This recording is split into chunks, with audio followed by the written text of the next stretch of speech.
ശ്രുതിയുടെ താലി മാറ്റിക്കോർക്കൽ ചടങ്ങ് തീരുമാനിക്കുകയാണ്.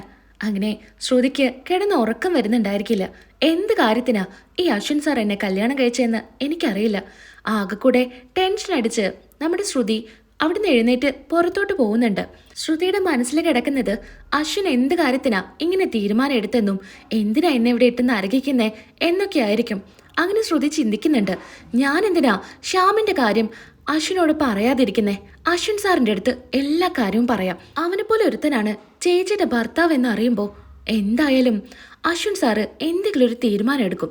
അത് തന്നെയാ വേണ്ടത് എന്നൊക്കെ ശ്രുതി മനസ്സിൽ ചിന്തിക്കുന്നുണ്ട്. എന്നാ ശ്രുതി പുറത്തു നിന്ന് ഇതൊക്കെ ആലോചിക്കുന്ന സമയത്ത് ശ്യാമും ഉറങ്ങാതെ അവിടെ ഇരിക്കുന്നുണ്ടായിരിക്കും. ശ്യാമാണെങ്കിൽ ശ്രുതിയെ കാണുന്നുണ്ട്. ഇവളെന്താ ആലോചിക്കുന്നേ എന്നിങ്ങനെ ശ്യാം മനസ്സിൽ ചിന്തിക്കുന്നു. അങ്ങനെ ശ്രുതിയുടെ അടുത്തോട്ട് ശ്യാം എഴുന്നേറ്റ് പോകുന്നുണ്ട്. എന്താ ശ്രുതി, നിനക്ക് ഉറക്കമില്ലേ? നീ എന്താ ചെയ്യുന്നേ? ഞാൻ എന്ത് വേണേ ചെയ്തോളൂ, നിനക്കിപ്പോ എന്താ? അല്ല, ഞാൻ ചോദിച്ചെന്നേ ഉള്ളൂ നീ എന്താ ആലോചിക്കുന്നേ എന്ന്. ഞാനേ എൻ്റെ നാട്ടില് ഒരു ഫ്രോഡ് ഉണ്ടായിരുന്നു. ആ ഫ്രോഡിനെ കുറിച്ച് ആലോചിക്കുകയായിരുന്നു. അയാളുടെ ഭാര്യയെയും പറ്റിച്ചിപ്പോ സുഖമായിട്ട് ജീവിക്കുക. എന്നാലേ ഇപ്പൊ അയാൾ മരിച്ചു, വണ്ടി തട്ടി മരിച്ചു എന്ന് ശ്രുതി ദേഷ്യത്തോടു കൂടി പറയാണ്. എന്നാൽ തന്നെ കുറിച്ചാണ് പറയുന്നതെന്ന് ശ്യാമിന് മനസ്സിലാവുന്നുണ്ട്. രണ്ടുപേരും കൂടെ സംസാരിച്ചു നിൽക്കുന്നത് നമ്മുടെ അശ്വിൻ കാണുന്നുണ്ട്.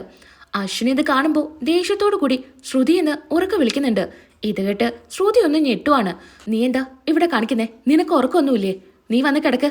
എനിക്ക് നല്ല തലവേദനയായിരുന്നു, അപ്പം ഞാനൊന്ന് പുറത്തോട്ട് വന്നതാ. മര്യാദയ്ക്ക് നീ എൻ്റെ കൂടെ വാ.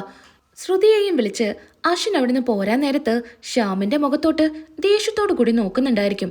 ശ്യാമാണെങ്കിൽ ഇങ്ങനെ ചിന്തിക്കുന്നുണ്ട്, ഇവൻ എന്തിനാ ഇങ്ങനെ ദേഷ്യപ്പെടുന്നേ? എന്തായാലും ശ്രുതിയെ ഞാൻ നിന്നിൽ നിന്ന് അകറ്റുവടാ. അതിനിപ്പോ എങ്ങനെയാണെങ്കിലും ഞാൻ അകറ്റുമെന്ന് ശ്യാം ഇങ്ങനെ ചിന്തിക്കുവാണ്.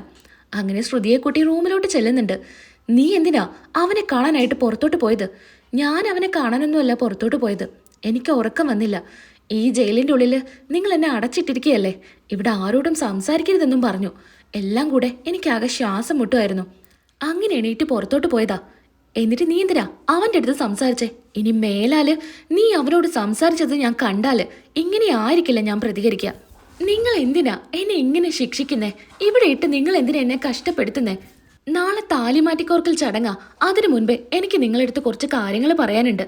നീ എൻ്റെ അടുത്ത് ഒന്നും പറയണ്ട. നീ പറയുന്ന ഒരു കാര്യവും ഞാൻ വിശ്വസിക്കില്ല. നാളത്തെ താലിമാറ്റിക്കോർക്കൽ ചടങ്ങ് എന്തായാലും നടക്കും, അത് ഉറപ്പാ. നിങ്ങൾ പറയുന്ന കാര്യങ്ങളെല്ലാം ഞാൻ കേൾക്കുന്നില്ലേ? അപ്പം എന്താ ഞാൻ പറയുന്നത് നിങ്ങൾക്ക് കേട്ടാല്? എനിക്ക് കുറച്ച് കാര്യങ്ങൾ പറയണം. അത് ഈ ചടങ്ങിന് മുൻപ് തന്നെ നിങ്ങൾ അറിയണം. എനിക്കൊന്നും കേൾക്കണ്ട. നീയേ വന്ന് കിടക്ക്.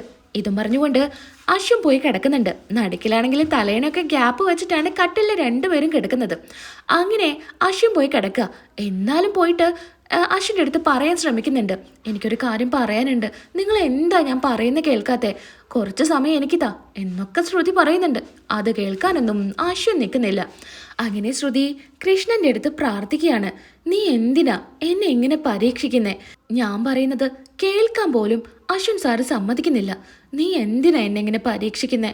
എന്തെങ്കിലും ഒരു തീരുമാനം നീ ഇതിലെടുത്തേ പറ്റൂ. അപ്പോഴേക്കും അശ്വിൻ ഉറങ്ങിക്കാണും. അങ്ങനെ നമ്മുടെ ശ്രുതി പറയുന്നുണ്ട്, ശ്യാമിനെ കുറിച്ചുള്ള എല്ലാ കാര്യങ്ങളും ഞാൻ അശ്വിൻ സാറിൻ്റെ അടുത്ത് പറയാം.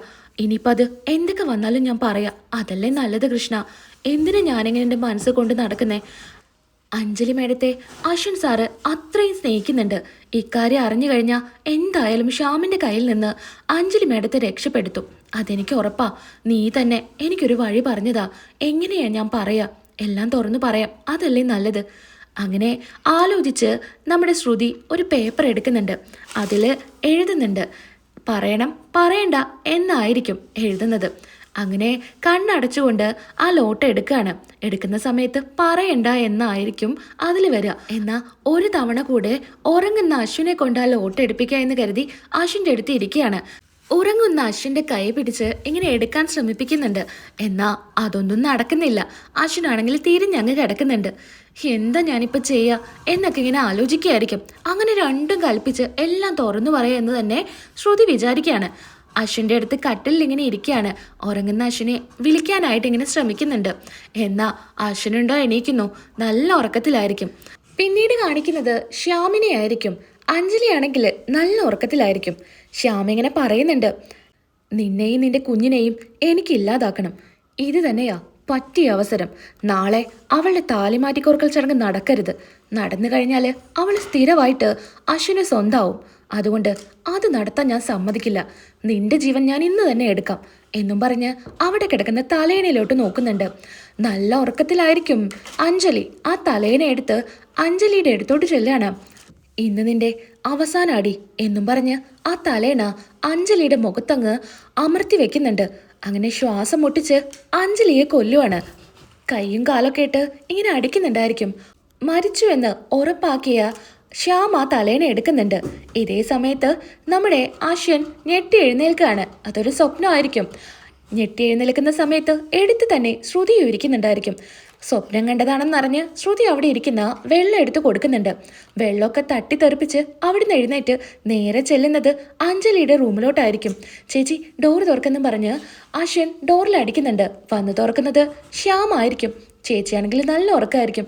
ചേച്ചി എഴുന്നേക്കെന്ന് പറഞ്ഞ് വിളിപ്പിക്കുകയാണ്. ചേച്ചിക്ക് കുഴപ്പമൊന്നുമില്ലല്ലോ എന്നൊക്കെ ചോദിക്കുന്നുണ്ട്. എന്താ കുഞ്ഞാ, നിനക്ക് എന്താ പറ്റിയേ? കുഞ്ഞാ, നീ വല്ല സ്വപ്നം കണ്ടോ? ചേച്ചി ഞാൻ സ്വപ്നം കണ്ടു. ചേച്ചിക്ക് കുഴപ്പമൊന്നുമില്ലല്ലോ. നീ എന്താ സ്വപ്നം കണ്ടേ? നീ എന്തിനാ എന്നെ എങ്ങനെ ആലോചിച്ച് കിടക്കുന്നേ? നീ എന്തിനാ പേടിക്കുന്നേ എന്നൊക്കെ അഞ്ജലി ചോദിക്കുന്നുണ്ട്. ചേച്ചിയെ ആരോ അപായപ്പെടുത്താൻ വേണ്ടി വന്നു. അതാണോ കാര്യം? നീ സ്വപ്നം കണ്ടതല്ലേ? എന്നെ ആരാ ഭയപ്പെടുത്താനാ? ഇത്രയും ആൾക്കാർ എനിക്കിവിടെ കാവലിനുണ്ട്. പിന്നെ ഇപ്പോൾ ആരെന്നെ എന്ത് ചെയ്യാനാ? പിന്നെ ശ്യാമേട്ടൻ ഇവിടെ ഇല്ലെങ്കിൽ കുഴപ്പമില്ല. ഇതിപ്പോൾ ശ്യാമേട്ടൻ എൻ്റെ കൂടെ ഉള്ളപ്പോൾ നീ എന്തിനാ പേടിക്കുന്നേ? ഈ സമയത്ത് അശ്വിൻ നോക്കുന്നത് ശ്യാമിൻ്റെ മുഖത്തോട്ടായിരിക്കും. ശ്യാം ഇതൊക്കെ കണ്ട് ഒന്ന് ഞെട്ടുന്നുണ്ട് കേട്ടോ. ചേച്ചി സ്വപ്നം കണ്ട് എണീറ്റ് വെള്ളം കൊടുത്തിട്ട് പോലും അശ്വിൻ കുടിച്ചില്ല. അങ്ങനെ ചേച്ചിയുടെ റൂമിലോട്ട് ഓടി വന്നതാ. കുഞ്ഞാ, നീ ഈ വെള്ളം കുടിക്ക് എന്നും പറഞ്ഞ് അഞ്ജലി വെള്ളം കൊടുക്കുന്നുണ്ട്. വെള്ളം അശ്വൻ കുടിക്കുകയാണ്. അതിനുശേഷം അശ്വൻ പറയുന്നുണ്ട്, ചേച്ചി എൻ്റെ ചേച്ചിക്ക് എന്തെങ്കിലും സംഭവിച്ചാലേ അതെനിക്ക് സഹിക്കാൻ പറ്റില്ല.